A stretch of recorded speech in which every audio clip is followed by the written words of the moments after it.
Kanisa, Bwana Yesu asifiwe. Na wasalimia wote ambao mnashiriki katika vituo mbalimbali na katika mitandao mbalimbali. Leo tutazungumzia sheria ya ndoa na talaka. Leo tutazungumzia sheria ya ndoa na talaka. Basi tufumbe macho tuweze kumkaribisha Roho Mtakatifu aweze kuwa nasi katika kipindi hiki. Baba Mungu, tunakushukuru, umeendelea kutubariki, umeendelea kuwa nasi. Angalia, neno lako limesambaa nchi nzima na hata kwa marafiki zetu ambao wako nje ya Tanzania. Baba, wabariki washiriki, wabariki wale wote ambao wanashiriki katika Danet event. Mungu Baba, sasa ninapoenda katika somo hili, basi Roho Mtakatifu akatamalaki hapa, kila mtu akabarikiwe na kila mtu akakujue wewe Yesu Kristo mkombozi wetu. Ninaomba na kushukuru kwa jina la Yesu Kristo mwokozi wetu. Amen. Sheria ya ndoa. Sheria ya ndoa hapa Tanzania ni sheria ya mwaka 1971. Imekuwa ikirekebishwa kila wakati na marekebisho ya mwisho yalikuwa mwaka 2009. Ni sheria kuu inayotumika katika maisha ya ndoa na talaka. Inatumika katika taratibu za ndoa, usajili, haki za kila mwanandoa na hata ndoa kuvunjika, dissolution. Na yote yanayohusu mali na kutunza haki za mwenza, nikimaanisha mme au mke. Nini maana ndoa? Kifungu cha sheria cha 9, kifungu cha 9 cha sheria ya ndoa kinatamka kwamba ndoa ni muungano wa hiari kati ya mme na mke unaokusudiwa kudumu katika maisha yao yote wanapokuwa katika ndoa hiyo. Talaka. Kifungu cha 99 cha sheria ya ndoa kinampa nafasi mwanandoa kuomba talaka mahakamani kutarikisha ndoa hiyo, na mahakama ili ifikishe ili itoe hiyo talaka, ni lazima ndoa hiyo iwe imefikia mahala haiwezekani kabisa kuendelea, yaani imevunjika kabisa. Kwa lugha ya kisheria tunasema broken down irreparably. Broken down irreparably.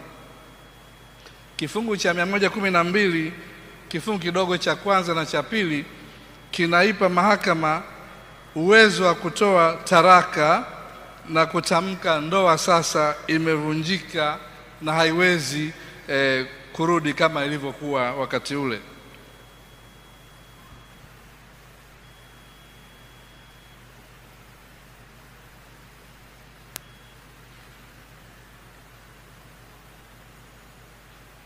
Kuvunjika kwa ndoa hakuondoi uwezekano wa wanandoa kuendelea kusalimiana au kufikia hatua ya kuoa tena. Ndoa ikivunjika haimaanishi kwamba hutaoa tena. Kama talaka imetolewa, wanandoa bado wanaendelea kuwa na mahusiano mengine na unaweza ukaoa au ukaolewa na mtu mwingine, pamoja na kwamba talaka imetolewa. Kifungu cha 114 kifungu kidogo cha 3 kinaelezea namna ya mgawanyo wa mali pale ambapo talaka imetolewa. Kuna aina mbili kubwa za ndoa. Ndoa ya kwanza ni ya mke mmoja, monogamous marriage. Ndoa ya pili ni polygamous marriage, yaani unaruhusiwa hasa kwa dini ya Kiislamu au kimila unaruhusiwa kuwa wanawake wengi kulingana na uwezo wako.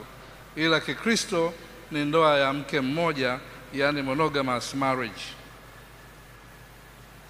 Kifungu cha 11 cha sheria ya ndoa kinaruhusu mtu aliyekubaliana kufunga ndoa ya wanawake wengi akakubali kubadilika akawa na ndoa ya mke mmoja. Kinaruhusu. Unaweza kama wewe ni Muislamu au kimila umemwambia mkeo kwamba mimi nitakuwa na wanawake wengi, lakini baada ya kukusuuza moyo wako ukasema kwamba mimi nitabaki na wewe mpaka siku ile ambapo nitachukuliwa.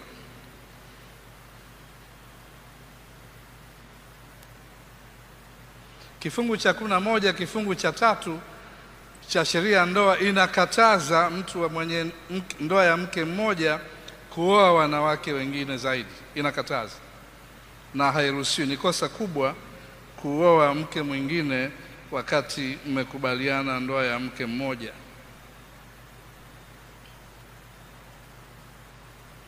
Ili ndoa ifikie mwisho, mambo gani lazima yawepo?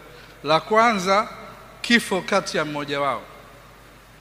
Mke akifa au mme, ndoa inaishia hapo na haitaendelea. Lingine ni tamko la mahakama. Mahakama inaweza katamka kwamba mme wangu alienda vitani, imepita miaka mingi, mme hajarudi. Unaweza kaenda mahakamani wewe kama umeolewa ukaomba ile ndoa isitishwe kwa sababu mme hajarudi. Hatujui kwa nini hajarudi, miaka mingi imepita na huwezi kuendelea kuishi maisha hayo. Lakini pia ndoa inaweza ikasitishwa mnapoenda nje ya nchi, mnaishi nje ya nchi, mkakorofishana, mkaenda kwenye mahakama za kule, ndoa ikavunjika. Unaporudi Tanzania unaisajili ile ndoa kwamba imevunjika na RITA na mahakama watakubali kwamba ndoa imevunjika. Sheria ya ndoa inakataza kuoa mwanamke au binti chini ya miaka 18. Japo kuna watu wanaozesha mabinti miaka 16, miaka 14, sheria inakataza lazima afikishe miaka 18. Na ndio maana katika shauri la Rebeka Guyuni dhidi ya mwanasheria mkuu, shauri la mwaka 2016, mahakama zote za mahakama kuu na mahakama ya rufaa zimezuia binti chini ya miaka 18 kuolewa. Kwa hiyo msioze mabinti zenu walio chini ya miaka 18. Ni kinyume na sheria, kinyume na katiba za nchi, lakini ni kinyume na sheria ya mtoto.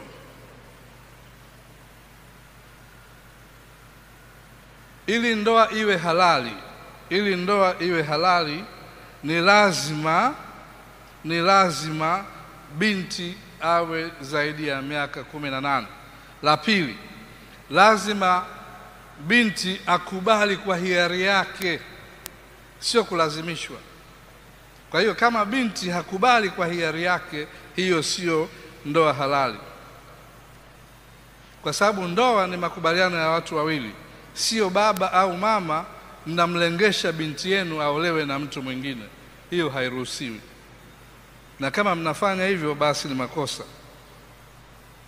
Lakini katika ndoa halali usimwoe ndugu yako wa karibu, binamu, mtoto wa shangazi, mtoto wa mjomba, inakatazwa, au dada yako au kaka yako, inakatazwa.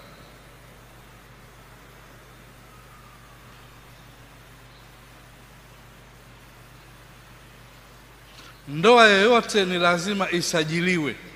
Ndio maana tukifunga ndoa kanisani inasajiliwa. Kama umeoa bila kusajili, hiyo sio ndoa halali. Kwa hiyo jiangalieni kama mmesajili ndoa zenu.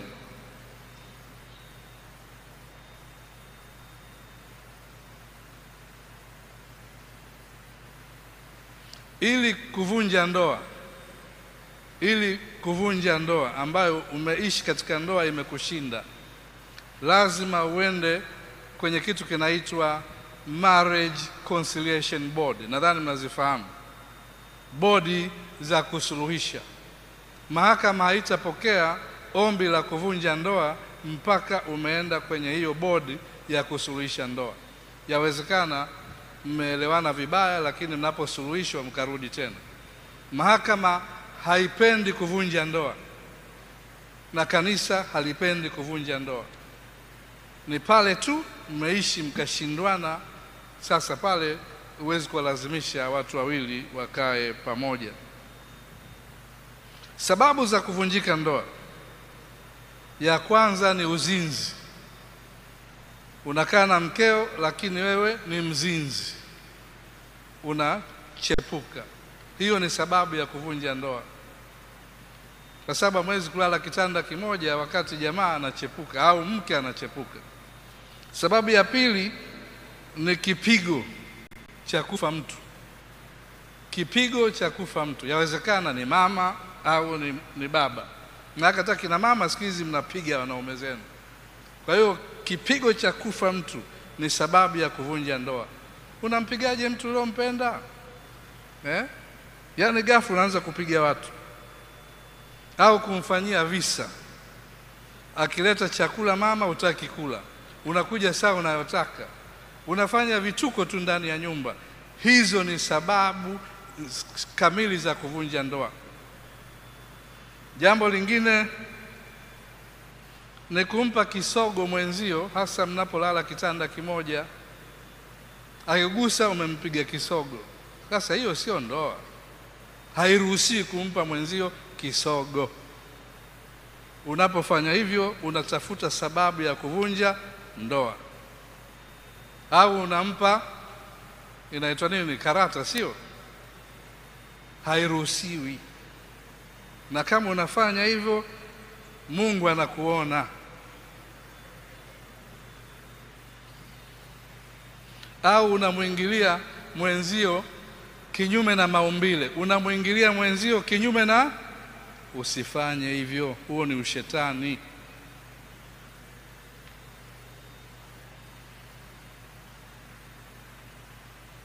Kifungu cha 58 mpaka 59 cha sheria ya ndoa kinalinda mali iliyopatikana kabla ya ndoa. Yawezekana ulikuwa na nyumba yako kabla jamaa haja kuoa, au yawezekana mme ulikuwa na mali zako kabla ya kuoa. Hizo mali zinalindwa, lakini kama unapenda kushare na mwenzio inaruhusiwa. Siku mkiachana utasema hii gari nilinunua kabla sija kuoa. Sheria inalinda hiyo mali. Lakini inashangaza, unamwoaje mwenzio halafu unamnyima mali ambayo umechuma? Si kawaida.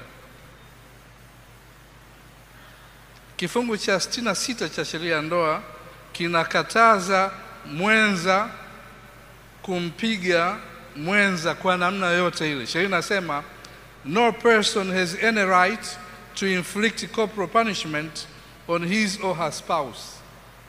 Wale mnaopenda kupiga, sheria inazuia. Ukumuoa mwenzio ili umpige, sheria inazuia. Na hicho inaweza kuwa sababu ya kuvunja ndoa.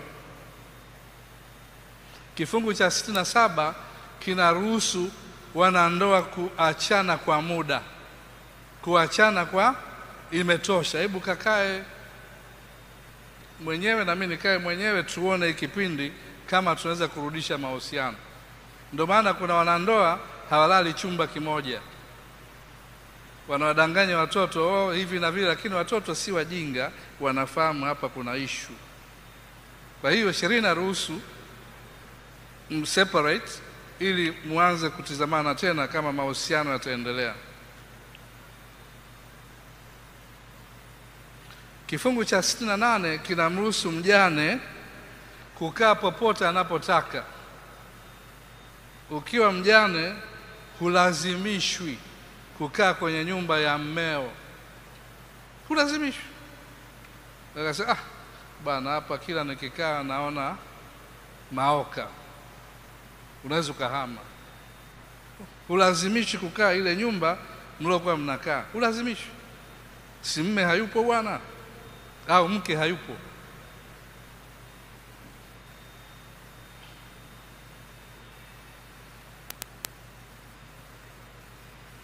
Kifungu cha 71 kinaruhusu wale ambao hawajaoana walikuwa napeana zawadi. Si unajua tena kile kipindi hamjaoana unapewa zawadi. Sasa kama umempotezea jamaa mrudishie zawadi yake. Sio lazima kuombe, rudishe zawadi ya watu. Unataka zawadi na unampotezea, haiwezekani. Akienda mahakamani, kile kifungu cha 71, mahakama itatoa amri, rudisha zawadi ulizopewa. Naona muda uniruhusu sasa nimalizie kwa kusoma kitabu cha Waefeso ile sura ya 5 mstari wa 22 mpaka 27. Waefeso inatukumbusha, wake heshimuni waume zenu. Wake heshimuni. Heshimu tu jamaa, si ulimpenda? Mheshimu. Shida ndoa kuvunjika ni we mwanamke humpendi jamaa, humheshimu. Anaweza kuja nyumbani, unajifanya uko bize kwenye simu. Mheshimu jamaa. Wanaume mliooa, wapendeni wake zenu na muwatunze.